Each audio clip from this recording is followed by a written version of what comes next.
Inside Ag on KTVB is sponsored by the Idaho Farm Bureau Federation, empowering Idaho agriculture.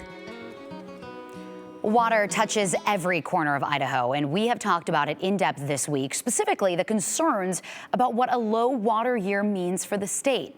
But in today's Inside Ag, our Hunter Funk is looking at how new research hopes to be the answer so Idaho lawmakers can create the best solution for low water years like this one, Hunter. Yeah, Morgan, it's hard to make decisions without knowing exactly what's going on, and this is what the research hopes to identify. Find out where we need infrastructure upgrades.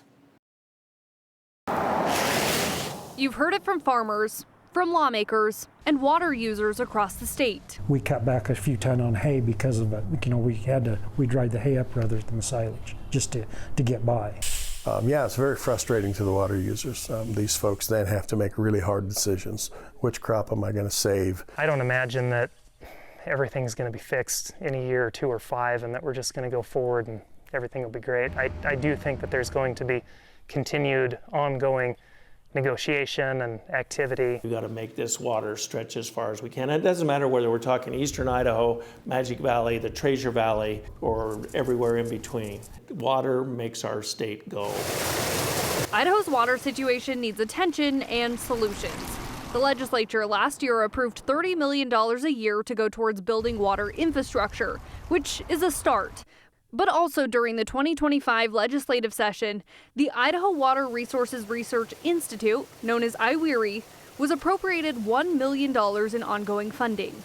IWRI is one of 54 water research institutes across the country. We were established in 1964 by an act of Congress, and our role is to conduct research that's of relevance to the state of Idaho and across the region, and then make sure that information about that research is then communicated out to the communities that are of interest. And that money is now being distributed across Idaho's public universities. We've already distributed almost $600,000 worth of research funding out to faculty across the University of Idaho, Boise State, and Idaho State University. And then the remaining funding is staying within IWRI, and that work is being done by our staff scientists. And each university has an area of expertise. Well, at Boise State, we have some really great snow scientists and some modelers. With the University of Idaho, we obviously have a lot of background in agricultural water needs.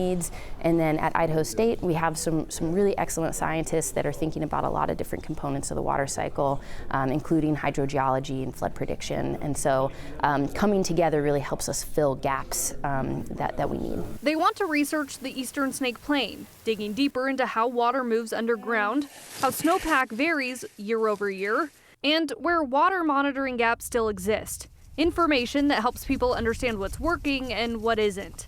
Because before decisions are made about what Idaho does next, the science has to be solid. Many communities have needed this research yesterday, and so it's really important to get started on it now. And the funding for this research is ongoing, meaning every single year they should be getting that $1 million to keep the research continuing, obviously. Okay. Yeah. Were you already looking into this before we were dealing with such a dire situation? You know, it was just timely because we just saw that their grant came out, but to make it even more timely, there was a water conference going on when we did this interview. Perfect. So that's where a ton of both sides of the aisle are coming up with potential pieces of legislation as well. Yeah. And then they talk about it. So amazing. Great timing. Yeah, too. we need to highlight those solutions. All right, Hunter, thank you so much.